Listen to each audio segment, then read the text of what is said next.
Praise the lord. మీ అందరూ క్షేమంగా ఉన్నారు కదా? మీ అందరికీ నా హృదయపూర్వక వందనాలు చెల్లిస్తున్నాను.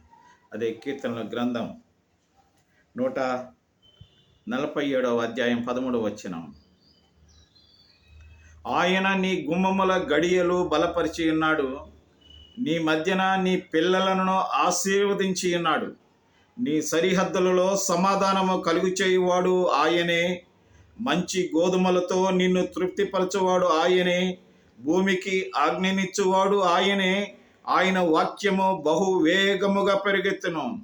In English, for he strengthens the bars of your gates, he blesses your children within you, he makes peace in your borders, he fills you with the finest of the wheat, he sends out his command to the earth, his word runs swiftly.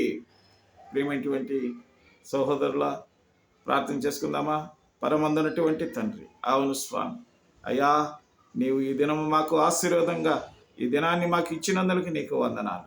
ఈ లోకంలో ఉన్నటువంటి ప్రతి బిడ్డలందరి కొరకు, అందరూ క్షేమాభివృద్ధి కొరకు ప్రార్థన చేస్తూ యేసుక్రీస్తు నామమున ప్రార్థించి వేడుకుంటున్నాము తండ్రి. ఆమేన్.